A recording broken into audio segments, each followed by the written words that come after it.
Bien, bueno, muchas gracias. Gracias por venir. Vamos a iniciar esta actividad, que es una actividad para nosotros muy llena de historia y muy llena de amistad por la gente que nos acompaña hoy. Voy a hablar muy brevemente porque seguramente ustedes habrán venido a escuchar y a ver a otras personas, es decir, habrán venido a ver los cuadros de Carlos, que ha prometido hablar poco, porque dice que habla por su obra. Vamos a ver si es cierto que habla poco. A mí no me pareció eso. Vamos a ver a escuchar a Osvaldo hablar, que yo sé que habla mucho, así que yo voy a ser muy breve. Estamos inaugurando lo que es nuestro centro cultural y la librería Barrilete, que pertenece a la organización cultural Razón y Revolución. Hemos dedicado los últimos 10 años a construir un aparato cultural al servicio de la clase obrera, al servicio de los trabajadores, al servicio del desarrollo de una cultura socialista. Creemos que el socialismo, entendido como la revolución socialista, es la respuesta más eficiente, más sencilla y más inmediata a los problemas más comunes de la gente. No es una utopía en el sentido de algo que algún día vendrá, sino es aquello que realmente puede resolver los problemas reales de cada uno de nosotros. Por eso creemos que es importante retomar esas palabras, retomar esas ideas, retomar esa cultura, y por eso fundamos Razón y Revolución como una organización destinada a construir, a colaborar en la construcción, en la medida de nuestras posibilidades, de una verdadera cultura socialista revolucionaria en la Argentina. Por eso hemos fundado un centro de estudios, el CEIC, Centro de Estudios en Ciencias Sociales, que produce ciencia, que esa ciencia la vuelca en libros baratos, en libros al alcance de todo el mundo y en el lenguaje más asequible posible. Hemos desarrollado incluso una publicación cotidiana, un bimensuario, El Aromo, y ahora hemos dado un salto más y hemos fundado este centro cultural con esta biblioteca, con un cineclub que funciona los sábados y que nos ha llevado los últimos 3 meses de duro trabajo y que inauguramos hoy. Lo inauguramos con una presencia que, si dijéramos que nos enorgullece, sería decir poco. Por lo tanto, no vamos a decir más que eso, porque realmente tener a Carlos, una persona que hemos conocido hace muy poco, pero con el cual ya hemos empezado a hacer una tarea común, más allá de nuestras diferencias. Tener a Osvaldo, que ya es un amigo de la casa desde mucho tiempo antes de que esta casa exista para nosotros, y que nos ha acompañado incluso desde la época en que éramos estudiantes, con un magisterio acerca de por qué y cómo defender la verdad en la historia, que lo tuvimos que sacar desde fuera de la universidad, porque en la universidad ciertas verdades no entran todavía. Por lo tanto, para nosotros, nada mejor que inaugurar esto con las dos personalidades que tenemos aquí. Yo con esto cierro y les doy la palabra a los que importan. Va a hablar primero Carlos y después le damos la palabra a Osvaldo. Buenas noches. Esto va a ser más breve todavía, porque yo creo que es importante que escuchemos al señor Bayer, y yo le decía a él que mi obra es la que habla por mí. Yo en general no tengo facilidad de palabras y me defiendo cuando puedo, como puedo, pero en realidad yo creo que al artista quien más nos defiende es la obra, y esta obra ha sido nada más que la conjunción de una cantidad de retratos de mujeres, que fue un proceso al revés. Primero hice la obra y después pensé qué nombre le ponemos, entonces se me ocurrió, porque fue parte de mi cultura, que fue parte de mi vida, todo lo que tenga que ver con el tango. Entonces recorrí los nombres de los personajes más queridos del repertorio tanguero. Yo no quiero insistir más sobre hechos, nada más que estoy muy contento de estar acá. También estoy muy contento de esta nueva amistad, como decía él, pese a las diferencias. donde creo que uno con las diferencias se enriquece, y me siento muy cómodo, muy bien, como si hubiese estado acá desde hace muchos años. Pasamos el chivo, vamos a sacar una carpeta que ya va a salir próximamente. Y bueno, y nada más. Le agradezco a mis alumnos que vinieron unos cuantos. Claro, si no venían... si no venían no pasaban de año, pero bueno. Bueno, nada más. Yo no quiero ser solemne y quiero escuchar a la persona que verdaderamente vale la pena. Buenas noches y gracias.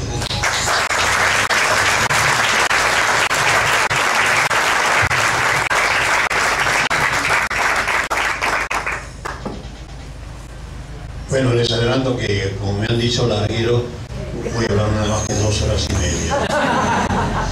Bien, no, imagínense la alegría de ver esta especie de templo de la cultura, porque así tenemos que llamarlo a las librerías, a los centros culturales, donde se debate, donde se lee, donde se sueña. Realmente es muy linda esta obra que han hecho ustedes.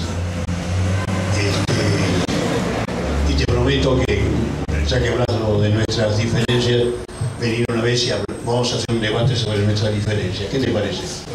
Bueno, que creo que son muy pocas o ninguna, no sé.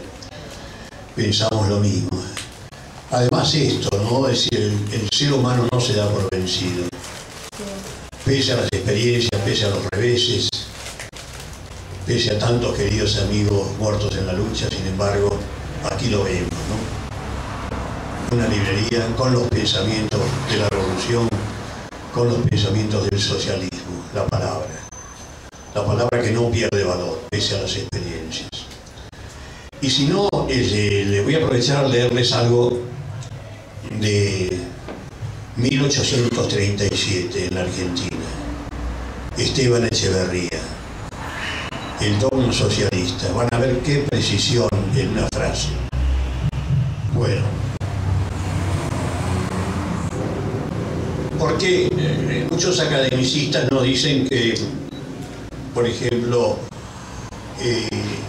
que todos los reveses argentinos, que después de los documentos de Mayo tendríamos que preguntarnos en estos 200 años qué nos pasó a los argentinos, ¿no? Después de conocer esos documentos de Mayo. Yo después le voy a leer también 2 documentos de 1810 que son increíbles. ¿Qué nos pasó a los argentinos? Bueno, no voy a revisar la historia porque si no voy a tardar más de 2 horas y media. Pero el dogma socialista. Y digo, no se puede justificar todo esto señalando que fueron actitudes típicas de la época. Como dicen muchos academicistas, hay que comprender la época, ¿no? Para comprender, por ejemplo, la campaña del desierto de Roca, ese genocidio terrible para quedarse con la tierra. Bueno, digo, no se puede justificar todo esto señalando que fueron actitudes típicas de la época, teniendo en cuenta los principios de Mayo y el manifiesto Dogma Socialista redactado por Echeverría para el Salón Literario de la Joven Argentina en junio de 1837. Y digo, aun cuando tampoco los unitarios fueron consecuentes con estos principios, el citado manifiesto es digno de leerse por los principios que perseguía. Textual, leo textual. Dice Esteban Echeverría en 1837. Asociación, progreso, libertad, igualdad, fraternidad. Términos correlativos de la gran síntesis social y humanitaria, símbolos divinos del venturoso porvenir de los pueblos de la humanidad. La libertad no puede realizarse sino por medio de la igualdad. Y la igualdad sin el auxilio de la asociación o del concurso de todas las fuerzas individuales encaminadas a un objeto, el progreso continuo. Fórmula fundamental de la filosofía del XIX siglo es, y lo escribe en mayúscula, porque están los originales en el Archivo General de la Nación, y esta frase la escribe con mayúscula. El camino para llegar a la libertad es la igualdad. Y sigue, la igualdad y la libertad son los principios engendradores de la democracia.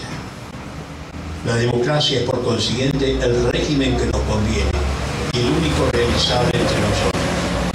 Preparar los elementos para organizar y continuar la democracia que existe en germen en nuestra sociedad, he aquí también nuestra misión. La Asociación de la Nueva Generación Argentina representa en su organización provisoria el porvenir de la nación argentina. Su misión es esencialmente orgánica. Ella procurará derramar su espíritu y doctrina, extender el círculo de sus tendencias progresivas, atraer el ánimo a la grande asociación nacional, uniformando las opiniones y concentrándolas en la patria y en los principios de la igualdad, de la libertad y la fraternidad de todos los hombres. Ella trabajará en conciliar y poner en armonía al ciudadano y la patria, al individuo y a la asociación, y en preparar los elementos de la organización de la nacionalidad argentina sobre el principio democrático. Ella, en su institución definitiva, procurará hermanar las dos ideas fundamentales de la época, patria y humanidad, y hacer que el movimiento progresivo de la nación marche conforme con el movimiento progresivo de la grande asociación humanitaria. 1837, en plena lucha entre unitarios y federales, donde se degollaba a los prisioneros. Unitarios y federales. A veces hemos visto, los unitarios eran más federales y los federales más unitarios. Eran colores nomás, no eran ideologías. O Lavalle, que tenemos el monumento allí frente a tribunales, nada menos, tal vez para que aprendamos la lección. Lavalle, con ese monumento que lo manda a fusilar a Dorrego, el gobernador de la provincia de Buenos Aires, como dice, ordeno su fusilación por mi orden. Y además, nunca nos hicieron leer el acta, además está ahí, que ordena después del fusilamiento a los soldados fusiladores que le destrocen el cráneo a Dorrego con las culatas de sus fusiles. Todo eso después de los principios de mayo. Les voy a leer dos cosas pequeñas de Manuel Belgrano, que son increíbles. ¿Qué personaje Manuel Belgrano? Miren lo que escribe.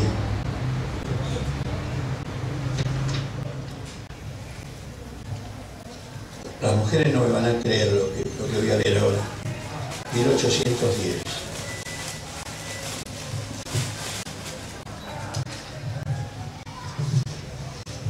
Sobre la educación femenina.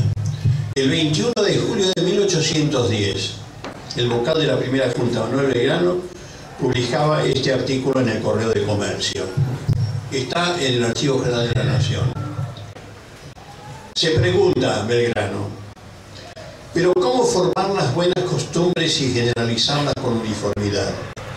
¿Qué pronto hallaríamos la contestación si la enseñanza de mujeres y hombres estuviera en el pie de igualdad?